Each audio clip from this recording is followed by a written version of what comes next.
You're tired of your life dictating to you what you're supposed to do. You're tired of feeling like you're out of control. You have no control over your life. You're feeling like a puppet. You're feeling like you're being dictated. You feel like the world is going to hell. You feel like humanity is trash at this point.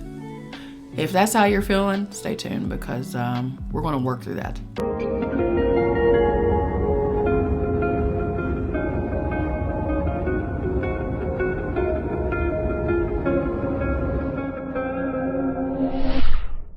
It's Crystal Leaf We Are Magic.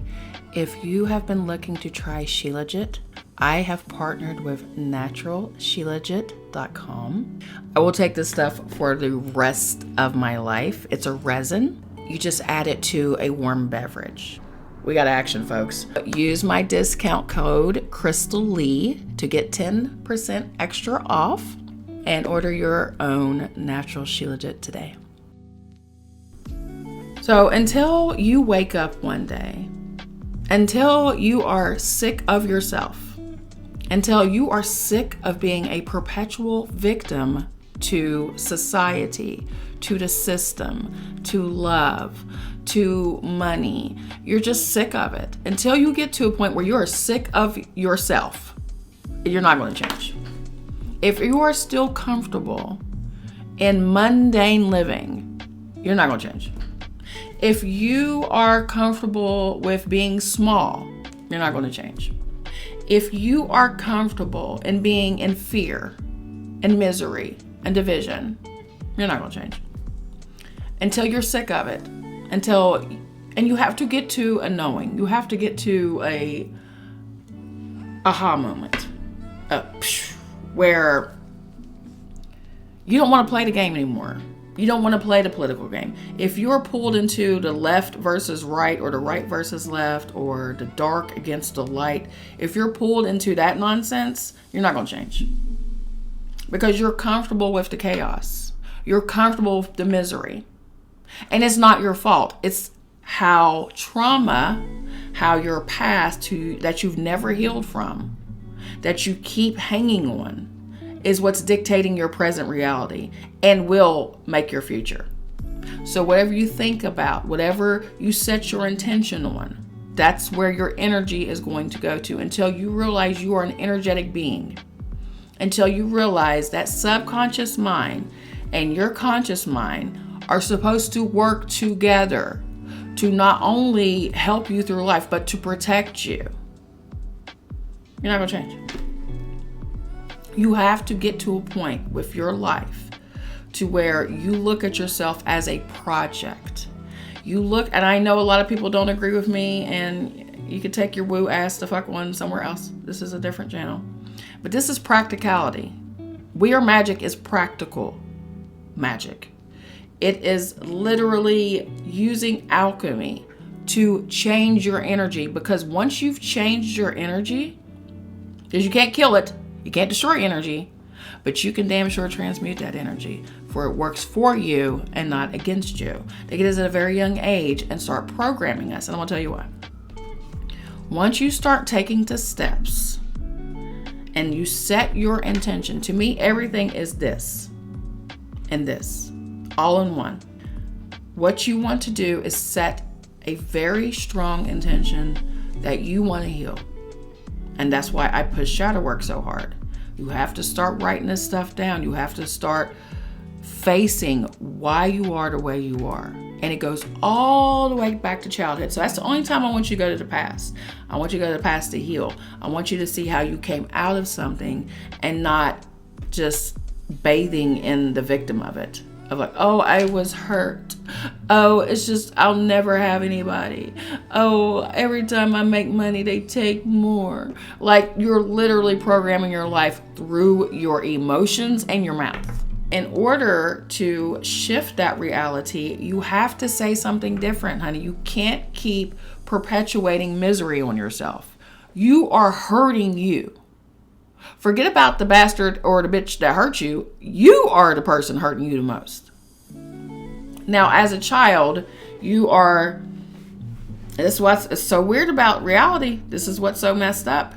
You could have the most awesome parents, and I see them on Facebook. I see people giving credit to their dads or their mothers about how they came up and they are the way they are because of these people, and that they were a foundation and they were love. A lot of us didn't get that.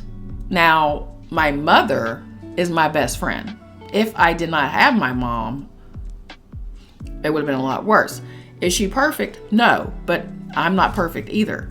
I'm not saying that. What I'm saying is there is someone in your life, where it's a best friend, a cousin, an uncle, a foster parent. There's someone in your life that has kept you rooted in reality.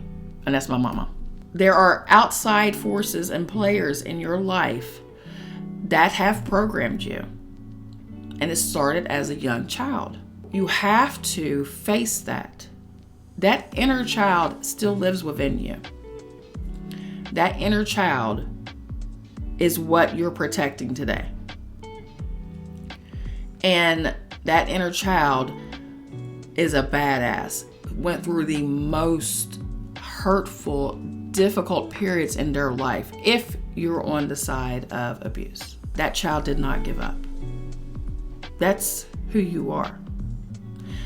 For example, I went to a school called Taft Elementary. Now, a lot of my schoolmates, friends, loved that school, loved the teachers. I did not have the same experience they had. That school, to this day, is a lot of the reason why I have imposter syndrome.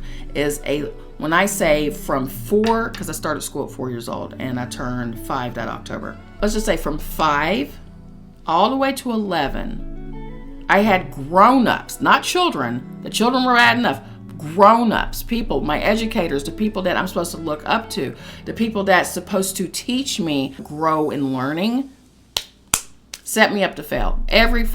Out of all the teachers in Taft Elementary, the only teacher that truly cared about my emotional well-being was Miss Seymour, and I was in the 2nd grade. I'm learning Spanish, and every level you got to go up. So it's getting a little harder. I'm having trouble getting this concept down that I'm working on, and I'm telling Kevin about it, and I was like, oh my God, it's getting kind of hard. And Kevin's my oldest son, by the way. And I'm talking to him, and I heard in my head, this is a thought that popped in my head. You can't do this. You might as well give up. You're not smart enough for this. I was like, okay, this isn't me. This is not me doing this. This is not my shadow. This is a program that was placed in me. This is why I say train your conscious mind. Not only are you programming your subconscious mind, you're also training your conscious mind to work with your subconscious mind. So I have told my conscious mind several times, catch the negative thought as soon as you hear it. And I've also trained my subconscious mind, because you are the controller of this beautiful universe called your body, your temple. And I've told my subconscious mind to answer me when I ask it a question of the why.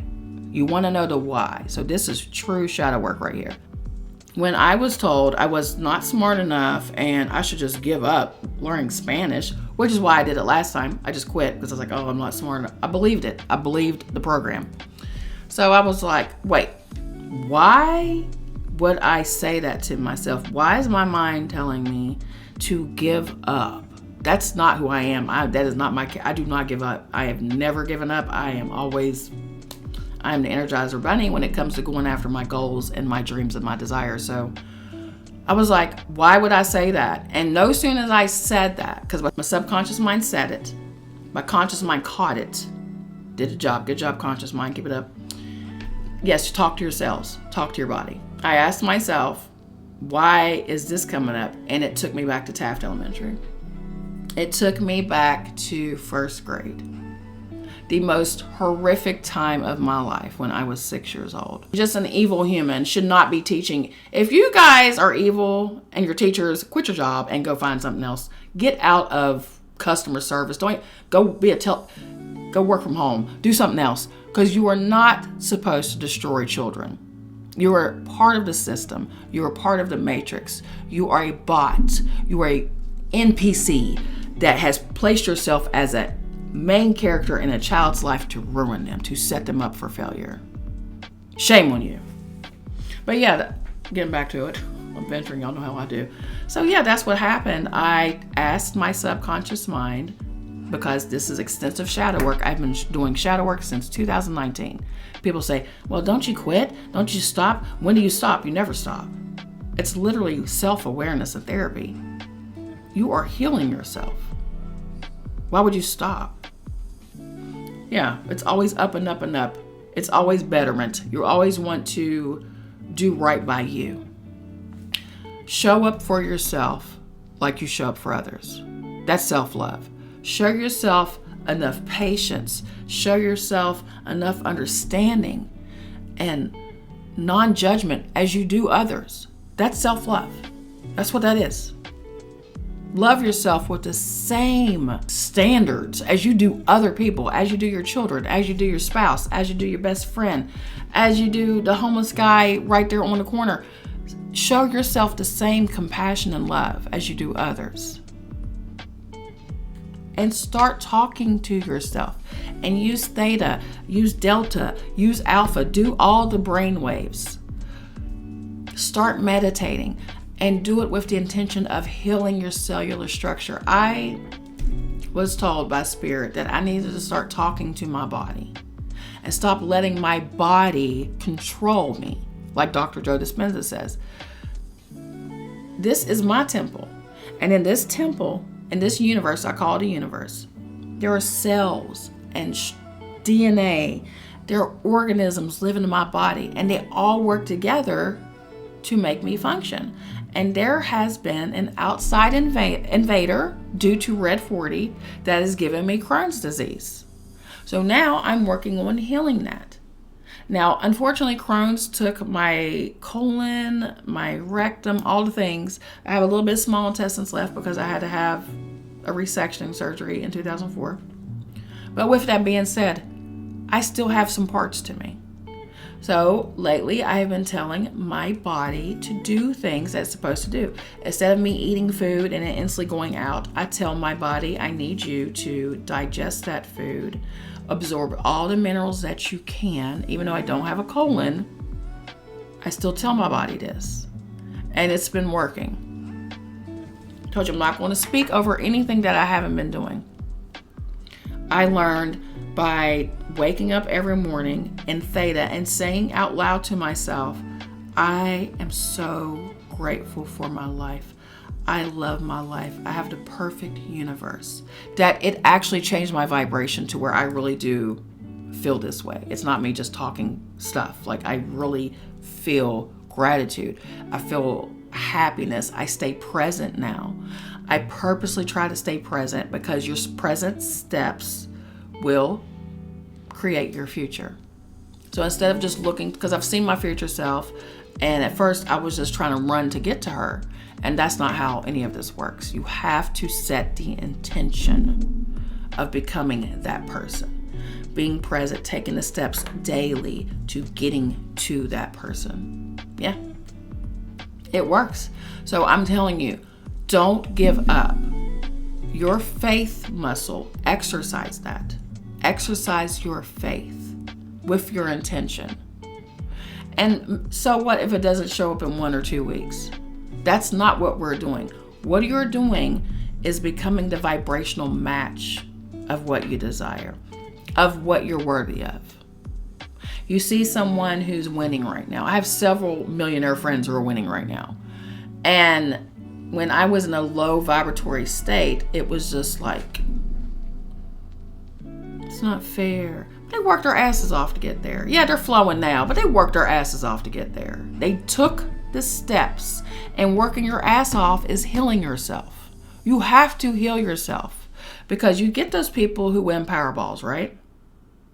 And they'll tell you, oh, it was the worst thing ever to win the Powerball. It ruined my life, because they were not the vibrational, energetic match of a millionaire. You want to become a millionaire? I know I do. I know I want properties. I want to travel this beautiful earth. I don't hate money. I got rid of that program. That program had me hating money, honey. I love money. Money is what's going to pay the bills. Money is what's going to give me more freedom to work with you guys. Right now, I have a full-time job and I love my job. I had to become the vibrational match to be this person at my 9-to-5 job. Absolutely love that job. And I will work that job as long as I can. Right now, it is a have to. It is to pay the bills. But I am becoming a vibrational match of who I'm supposed to be. In order to do that, you have to embody it. And in order to embody it, you have to heal from it. In order to heal from it, you got to remove the imposter syndrome. You got to remove the limiting beliefs that are still deep, deep, deep rooted, not only in your subconscious mind, but it's in your body. Your body stores memories. Your sacral, your solar, and your root especially stores hurt. So what you want to do is breathe in prana. You want to breathe in divine healing energy. And you want to envision it going into your heart, going into your heart space. And then as you're breathing all of that into your heart space, you're also sucking in air, right? You're going to bring all that excess energy, and you want to envision everything is mind. Everything. Use your imagination. And if you say, well, I don't have an imagination, well, just be an artist and imagine that energy. You force it into your brain until you see it. You imagine that energy, that excess energy, sucking up and shooting out of your crown chakra. That's what you want to do. Breathe in the good. Let go of the bad. And just set that intention as a law in your life. Create your own law. Buy you a new book, like a new notebook, and start writing down your intentions of what you want, what you're passionate about, what brings you pleasure. And you're like, I don't know what that is, Crystal. Well, you got even more work to do. Become the person you are supposed to be, what you came here to be. And I'm telling you, ask your subconscious mind every day, what, and they'll give it to you. Like, it's going to give it to you like it gave it to me. You're not smart enough for this. You might as well quit. You might as well let it go. What? You have to become the energy. You have to talk to your cells. You have to talk to your DNA. You are the altar. And I'm going to do a podcast about alter egos and how beneficial they really are. I love you. Write down all these limiting beliefs and then write down a different story. Write down the bullshit and then write down who you are now. And then flip it off and say, ugh, away from me. Be gone. Off with your head, and just get rid of that energy. You have to kill aspects of yourself off that do not serve you. You cannot kill your ego completely. I came here to be Crystal. And that's how you got to see it. You got to see your ego as the person you came to be. And you got to heal it. And you keep leveling up with it. That divine energy, my higher self, I am my higher self. I'm completely embodied with my higher self. But I didn't come here to be a goddess, even though I am. I am. I didn't come here to just be worshipped and all that crap. I came here to assist. And not only did I come here to assist, I came here to enjoy. So yeah, we forget to enjoy. We forget. Yeah, I love you. Thank you for hanging out with me, and I will talk to you all soon. Bye.